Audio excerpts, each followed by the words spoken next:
Días, ahora estamos con el licenciado Carlos Cornejo, quien es abogado, litigante y también es notario en San Salvador y nos va a estar hablando un poquito acerca de 4 preguntas básicas que debemos de tomar en cuenta cuando hablamos de las técnicas de oralidad en el proceso civil y mercantil. Licenciado Carlos, usted tiene las preguntas, las aborda y las desarrolla de una vez cuando usted esté listo. Ok, gracias. Vaya, hay una pregunta de acuerdo a lo que me entrega usted, ¿verdad? Conforme a dar respuesta a algunas situaciones de carácter básico. La primera en principio se centra sobre establecer la diferencia entre el proceso civil y mercantil actual con el anterior, referente a las técnicas de oralidad. Pues yo creo que en ese contexto la diferencia más marcada es precisamente la influencia del sistema adversativo en el nuevo proceso civil y mercantil, que implica que precisamente que cada una de las aportaciones de prueba realizadas por nosotras las partes deben de ser hechas en una audiencia oral y pública. Esto implica, conforme a la técnica forense, poder aportarla tanto en la audiencia preparatoria como en la audiencia probatoria cada uno de estos elementos de forma individualizada, siendo esto prueba documental, si es prueba testimonial, prueba pericial, etc.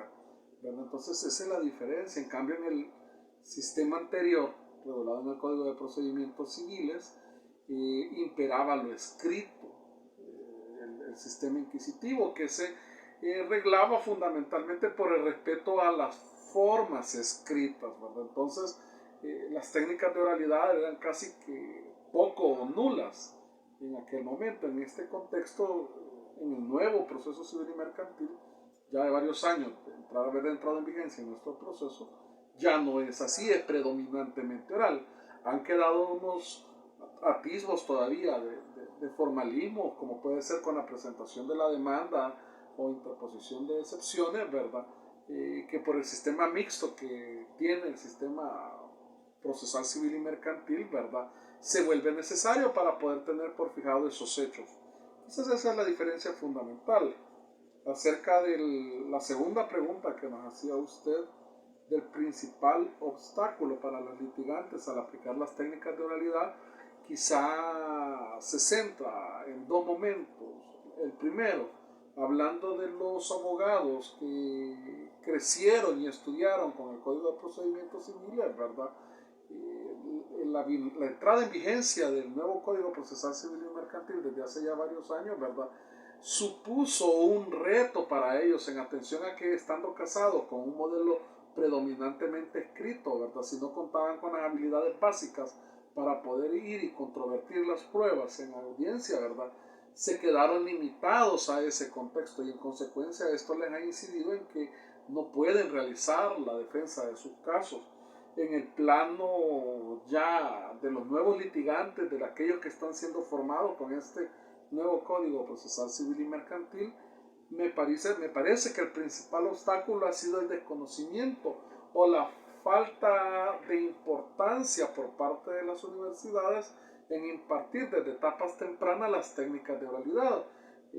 ¿Por qué lo digo de esta forma? Porque cuando usted está en la práctica, usted encuentra que existe una gran mayoría de abogados que no saben qué es lo que van a ir a hacer a la audiencia preparatoria o a la audiencia probatoria, más allá de lo que la ley dice, ¿verdad? Entonces usted se encuentra en que, por ejemplo, para poder controvertir la prueba documental no sabe cómo hacerlo, o en su defecto, para elaborar interrogatorios, en los casos de los interrogatorios directo, interrogatorios redirecto o recontra, no pueden hacerlo, no respetan la técnica, y eso es precisamente a la deficiencia académica que estamos viendo en las universidades. Referente a la tercera pregunta, las formalidades y tecnicismos necesarios básicos para desarrollar una buena técnica de oralidad es lograr comprender en un primer lugar qué es la teoría del caso y qué es lo que lo comprende, su teoría fáctica, su teoría jurídica, los aspectos probatorios. ¿Por qué? Porque esta es la parte fundamental de lo que nosotros vamos a ir a hacer a audiencia.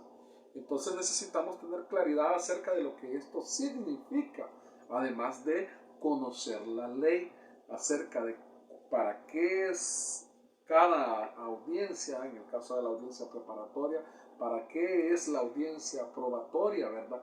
Y qué es lo que nosotros vamos a ir a hacer allá. Esto implica, obviamente, ¿verdad?, poder dentro del contexto de las técnicas de oralidad no solo tener conocimiento de la teoría del caso, como lo mencioné, sino también lograr manejar los conceptos básicos referentes a alegatos iniciales, alegatos finales, a la elaboración de interrogatorio directo, a la elaboración de contrainterrogatorio, cuándo va a proceder el redirecto y cuándo va a proceder el recontra, y particularmente al manejo de las objeciones y las reconvenciones. Me parece que dentro de las técnicas de oralidad esos son como que los temas fundamentales. Obviamente en el proceso civil y mercantil vendrán aspectos técnicos propios de la materia que se esté tratando, ¿verdad?, que son inherentes al derecho, los cuales deben de ser abordados, pero respecto a lo que las técnicas de oralidad refieren, esos son como los temas fundamentales. Y la cuarta pregunta dice, teniendo en cuenta que la base del derecho es el derecho civil, ¿qué pienso sobre la influencia que el derecho penal, al menos en nuestro sistema, realiza en el proceso civil y mercantil? Vaya, me parece que la naturaleza de esta pregunta se encuentra redactada en atención a que el proceso penal salvadoreño, desde el año de 1998, es predominantemente adversativo a través de un sistema mixto que implicó introducir la oralidad en el proceso penal. Eso significa que desarrolló durante muchos años la técnica, ¿verdad? Entonces, la incidencia material que ha tenido es que ante la deficiencia de parte de los civilistas, ¿verdad?, o mercantilistas acerca del conocimiento de las técnicas de oralidad, valió para aquellos que ya habían desarrollado habilidades en el proceso penal, ¿verdad?, comenzaran a realizar capacitaciones o en su defecto comenzaran a ampliar su rango de acción profesional, ¿verdad?, y comenzar a poder aplicar aquellas normas de derecho penal en el derecho civil. Obviamente en ese contexto ha implicado dentro de algunas cosas que algunos colegas vienen y tratan de traer a colación figuras procesales que se tratan en el derecho penal, en el derecho procesal penal particularmente, que obviamente no se pueden aplicar en el proceso civil y mercantil por temas de especialidad, obviamente, particularmente en aspectos probatorios, ¿verdad?, donde no obstante se encuentra bajo el esquema de la sana crítica, ¿verdad?, que es un aspecto de valoración de la prueba, ¿verdad?, todavía tenemos aspectos tasados que se encuentran y deben de ser interpretados por los jueces de lo civil y mercantil de acuerdo a lo que la ley refiere. Entonces, eso fundamentalmente ha sido como la parte medular, ¿verdad?, que sirvió para poder llevar y poner en práctica, ¿verdad?, y adecuarlo a lo que corresponda. Y ahora en la práctica usted encuentra que existen muy buenos abogados, ¿verdad?, tal vez no la mayoría, pero sí andan varios que son especialistas en las técnicas de oralidad en el proceso civil y mercantil, ¿verdad? Y en ese contexto quizás el mensaje acá es, ¿verdad?, llevar de la mano con los aspectos procesales, ¿verdad?, en tanto a lo civil y mercantil, ¿verdad?, las técnicas de oralidad, y poderle comenzar a dar aplicación práctica, porque de nada nos sirve tener un conocimiento acabado acerca de las figuras del derecho común en el caso del proceso civil, ¿verdad?, o en el caso del proceso mercantil, si nosotros a la hora de ir a un litigio no vamos a poder hacer uso del conocimiento por no saber cómo aplicarlo, ¿verdad?, en defensa de los intereses de nuestros representados. Fundamentalmente quizás esa sería la respuesta a cada una de las preguntas, y le agradezco porque me ha considerado, ¿verdad?, para la respuesta que yo le he brindado. Eso sería fundamentalmente. Muchas gracias, licenciado Carlos Cornejo. Definitivamente su aporte técnico ha sido muy importante y será para los que estamos presenciando la clase de técnicas de oralidad de la Universidad Politécnica de El Salvador, con el licenciado que la está interponiendo, el licenciado Álvaro Ortiz. Gracias, Lic. Que Dios lo bendiga y feliz día. Amén.